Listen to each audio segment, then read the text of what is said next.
This new arm doesn't want to cooperate, so I'll just... There we go. Maybe. Hi. Sorta. I bought an arm at Goodwill, and it doesn't really want to work too well. That's alright. Welcome to Thisoverstuffedhouse. We are on the 3rd floor, what had been originally a servant's bedroom, and it's now my packing room. Has been for a long while. Over the years, it just got stuffed, and then when I sold the metal bed and bureau that was up here, then of course everything just kind of got moved around, and it's been disorganized ever since. It's been organized chaos, I should say, but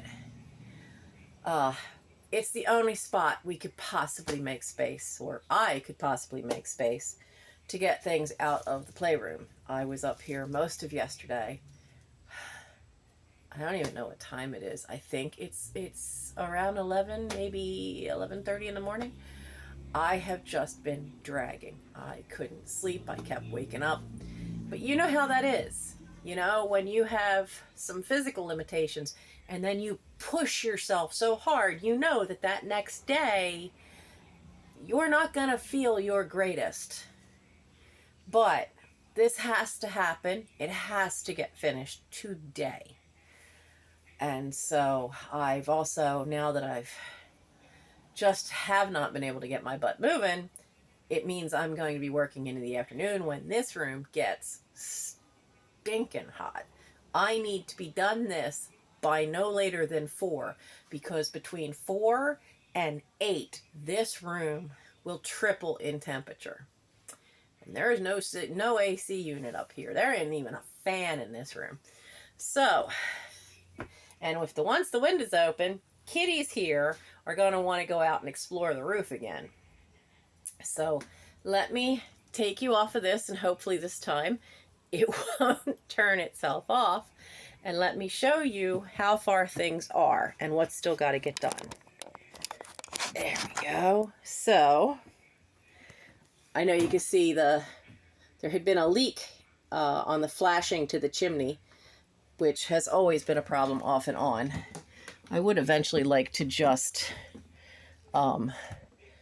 take all of that off and see if the chimney needs pointing. Now I did, can't really see well, but I did out here.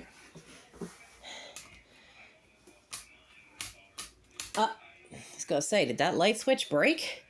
It's one of only 2 original 1911 switches. So where is he? There's Elron. So this box is on Facebook Marketplace to go. My crutches will go back into the thing. But everything up here was swept, gone through. This is stuff that has to be the first thing gone through and sold. Down here, these are all boxes for shipping. This is the closet. I've put more stuff in there. But this, if I can show you, we have an Aragorn on the chair, but they had knocked everything off the table, and so I couldn't walk in the door. So now I have a path to the door, and I have all this clear space on the floor, but that's the corner that's just going to be what it is. Sorry about the odd filming. It's because I can't see what the camera's doing. But I have... Now this is organized chaos, because every one of these boxes is full of envelopes. I don't have shelves to put them on. I need to create a shelf for what's in the bags. Got everything sorted out. But I do need to really, that's my packing table. Most of that is small envelopes or tissue paper, packing material. I don't have anywhere to put it. I don't have anything to put it on. So that's a challenge. I'll slide you back in here so you can kind of see a little better, and I can see where it's going. That's just become the I just can't corner, because I'm on a timeline. I cannot sort out every single box There's a lot of boxes that were squished. Back in the day, I used to hang on to and use boxes from, from grocery stuff, because that's all I had as a source, and you could wrap them in brown paper. You can't do that anymore. I do keep cereal boxes because sometimes I sell really old vintage books and they need much more protection. You cannot just wrap an 1800s book in bubble wrap and shove it into a plastic mailer. I guarantee you're going to damage the book. You're going to mess up the spine. It needs much more protection than that. So I will pack them up with the bubble wrap and I will put them in a cereal box and then seal that box to give it that added protection so that it doesn't bounce around willy-nilly.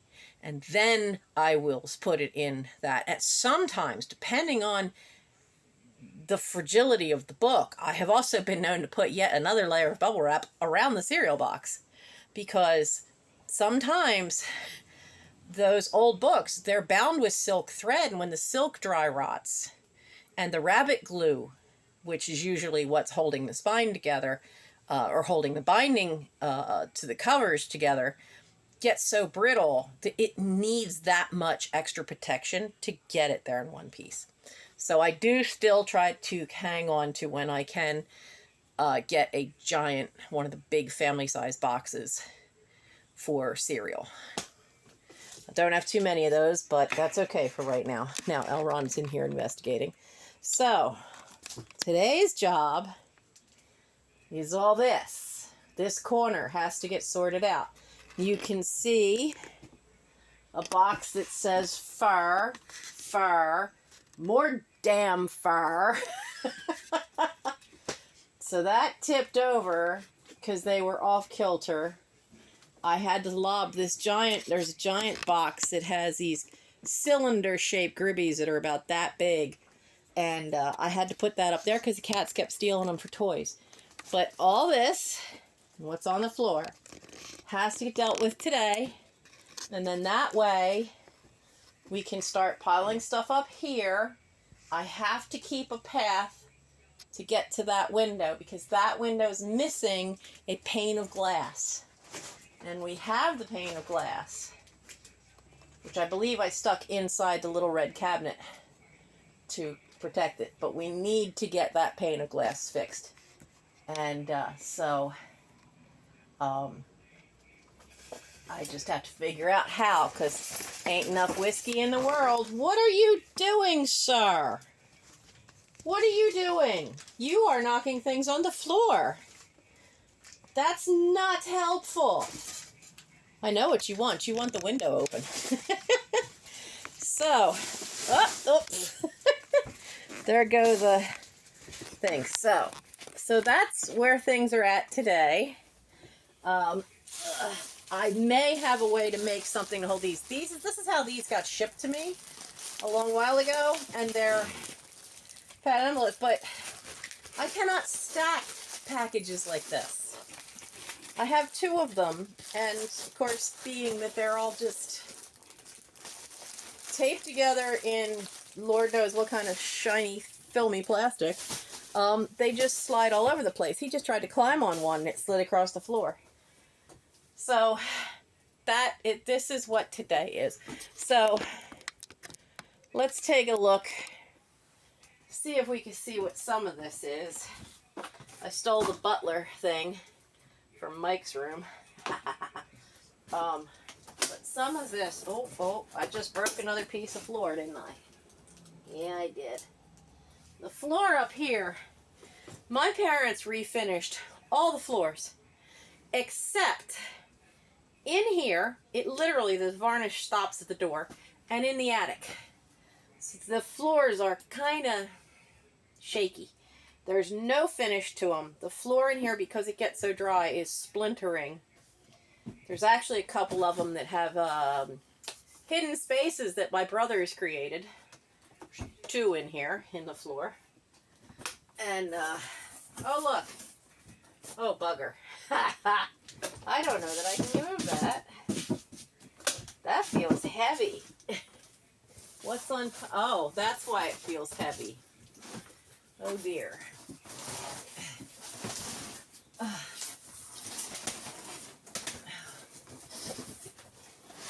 Oh, bugger all. Okay, we're going to let you avalanche. Aragorn, honey, stay in the red cabinet. We're going to just slide this one on down. We're just going to slide you on down. There we go. That monster is all paperback books. Just slide it down the pile. Mike can help move it later. But I want to get this big guy. I've been wondering where these were. These are giant padded envelopes. And I have an oversized coloring book that has to get to Sugar Britch's sweet-ass stuff, Lorianne. And we're not going to tell Lorianne, but she has been such a dear and sent me little gifts that I'm just going to send her the coloring book as a gift. But this needs to be over here with the boxes of supplies. So, now, the problem is the fur boxes. They're just, everything is tilted, started tipping that way.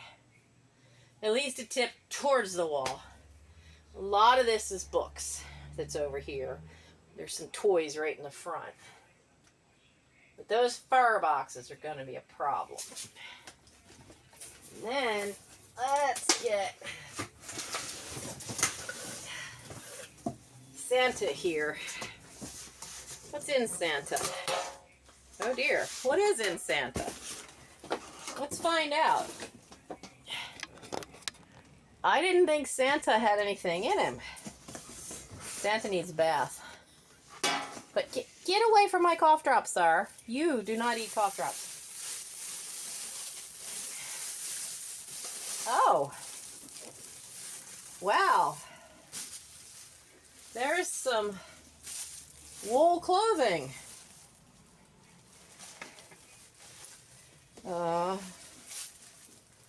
Okay. Nicely made. Now the question is, where did the wool clothing come from? Pair of slacks. Pair of slacks and a skirt. And what's in the bottom? The remains of a handle from something. Oh, and Santa's hat. This goes over the top. I have no idea. So let's, wow, it smells like mothballs. And there aren't any in here, but it smells like mothballs, which tells me possibly which place this came from. This probably came from when my mom's friend Helen passed away. They gave my mother all of the sewing and anything that looked like it was fabric, and all the fabric smelled of mothballs.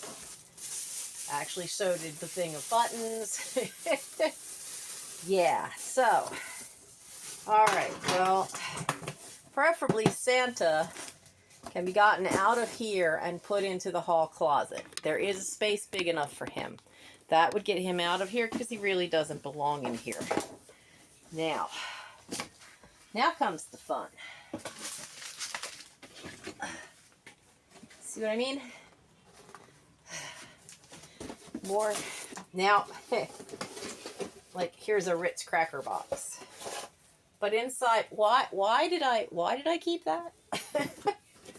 So I keep these 3. So that gives me 6 that I know of. This will get yeeted out that window, just like any other bit of cardboard that is not worth keeping, because Michael has very kindly picked them all up and then put them in the recycling bin for next week because we already had recycling. What is in you? More cardboard. Not the kind of cardboard I need. You're all squished. Yeet out the window.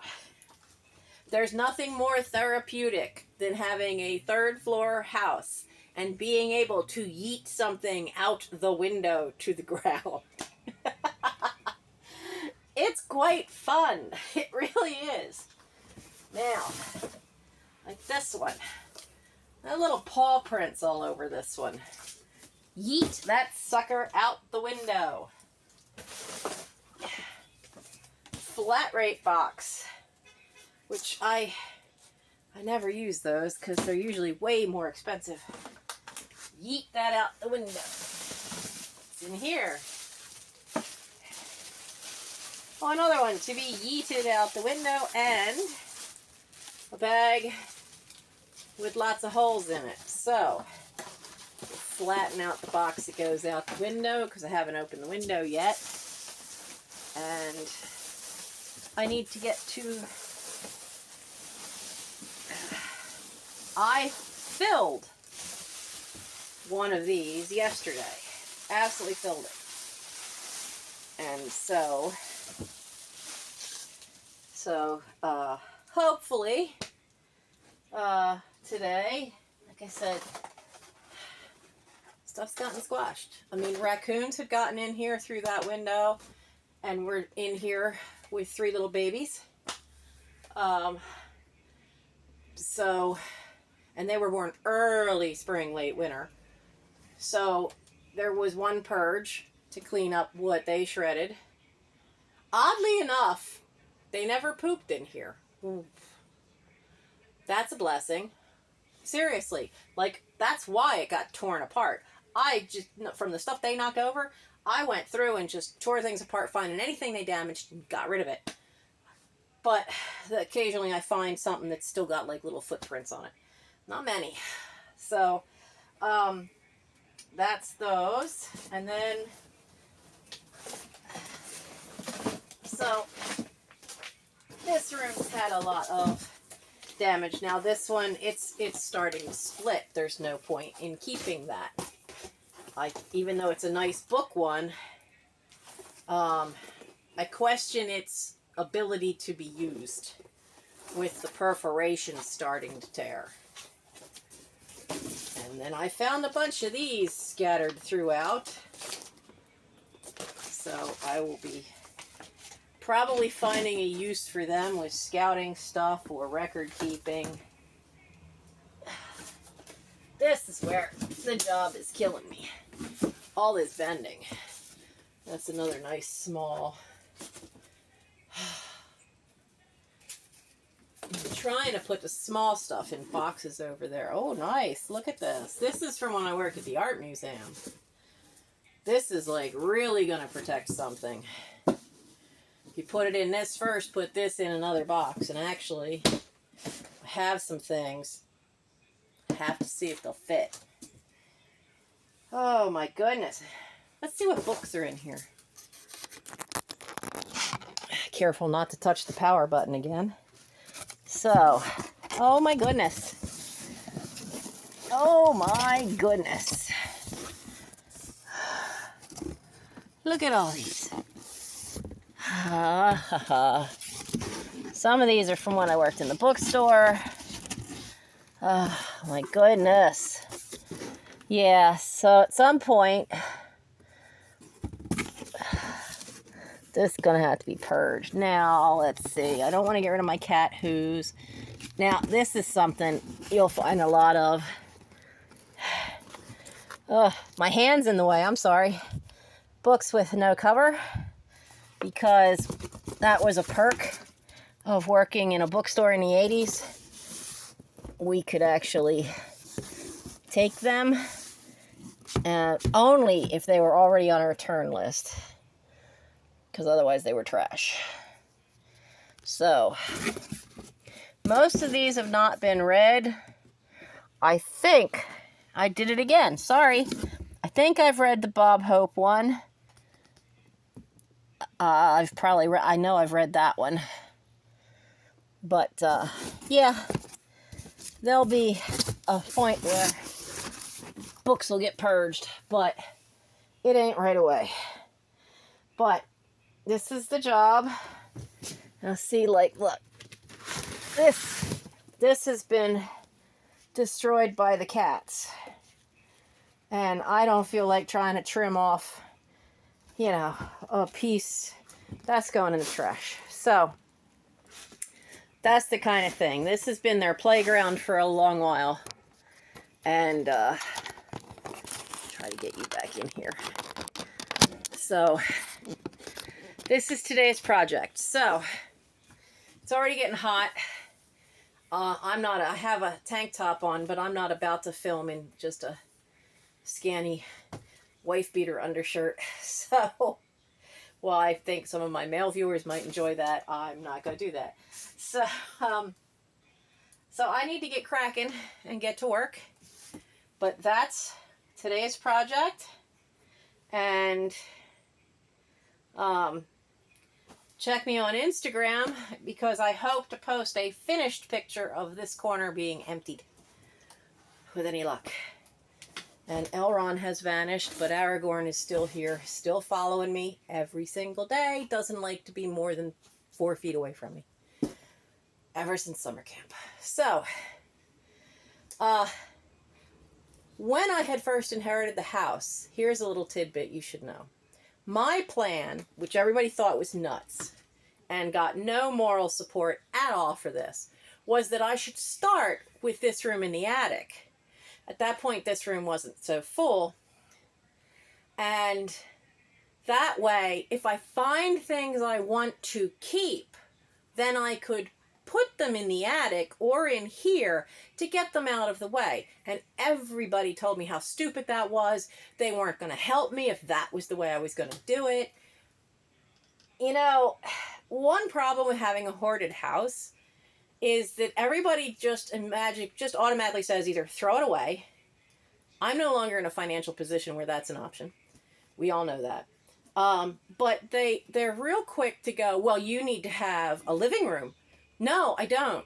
Because who am I letting in the house? Who am I letting in? And you left me, I don't have any living room furniture. So no. But then as more stuff came in, and I did start to get some stuff in over there, but then we had the leak in the playroom and the ceiling collapsed, so there's boxes of stuff from the playroom in there. That filled that up little space I had in there pretty quick. And so it's back to where I can't walk in the door. It's piled right to the door again. So, pick your room. Pick your room. It's hard to stay committed to that room. It really is. Especially if you have things that keep happening.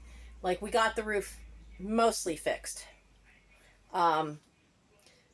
We'll deal with that. But it's not the deluge it once was. So that's great. Now the plumbing has gotten worse. So I have to jump to the next crisis point. That's a big problem. I'm also getting concerned about these hernias because I think we're getting near a tipping point for those. So I'm being super careful. If you have health issues that you really have to be mindful of, it's okay to take your time. Don't let anybody tell you you got to move faster when you physically need to take care of your health first. Because if you can't function, as tired as I am, I can still function. I'm slower, but I can still function. And I thoroughly understand that by Friday morning, I'm going to be completely wiped out. I will probably spend most of Friday sleeping. I'll get up, I'll feel tired, I'll fall asleep again within 4 hours. Wash, rinse, repeat. Because that's what my body does. And that's what my body needs. I may lose 2 days from all this work. But that's okay. As long as it means I get space up here and I get the most immediate stuff out of the way and be able to get into the playroom. Because in the playroom, some of that stuff's on a table. I can sit in a chair and putter through that. I can't sit for here. I need to be careful. I do have a chair. Aragorn's on it right now. But it's worse for the hernia to sit in a chair and then bend to the floor than it is to stand and bend to the floor. Because the hernias are right here under the rib cage, if I sit in a chair and do it, that rib just goes right into that sucker, even worse. So it's okay. Give yourself permission. Because I do. I had to learn the hard way, though. So learn from me. Give yourself permission to have to take your time.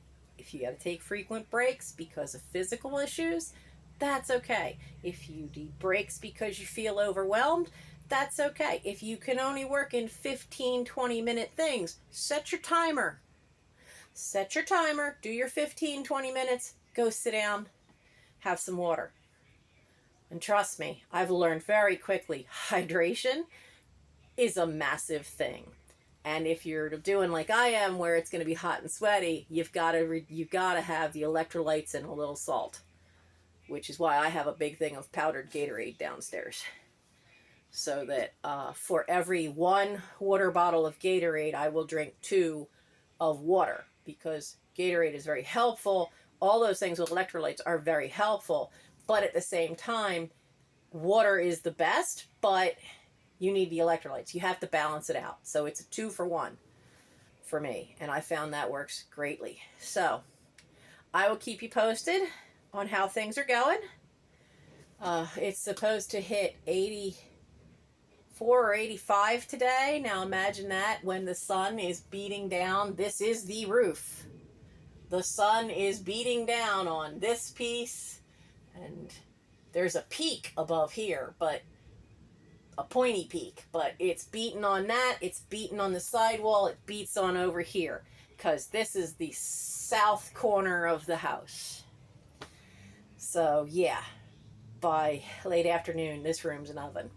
So I'm going to get going, and I'll post this on the weekend so you can see this one and know that it's okay. Take breaks. You can do this. If I can work in this, you can do 15, 20 minutes at a time. Find how long you can go without exhausting yourself. Don't do a marathon like I'm trying to do. I know the repercussions of this, and I accept that. And it's going to mess my weekend, but that's okay. I don't have anything planned for this weekend. Just for Monday when I see the cardiologist. Is it Monday? No. This is still August. Cardiologist is in September. But anyway, I have planned. So if you enjoy watching the journey and want the motivation, hit that thumbs up, subscribe, and I do have memberships. And if you want to do a kind deed for the day, please, by all means, go watch a channel called Flippin' Crazy. Now, I found 2 channels. There's a new one now that's about cars. You want Lisa's channel, Flippin' Crazy. She's a vintage reseller, does a lot of jewelry sales. Her cat, Teddy, she's already lost one of her fur babies. And her cat, Teddy, it's not looking good. And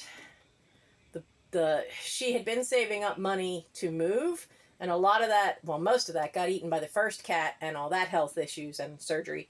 And now Teddy is sick. And Teddy is her rock.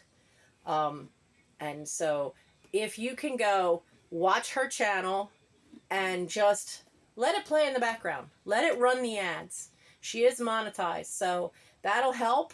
And she may or may not have already put up a thing on her channel for donations if you're willing to help.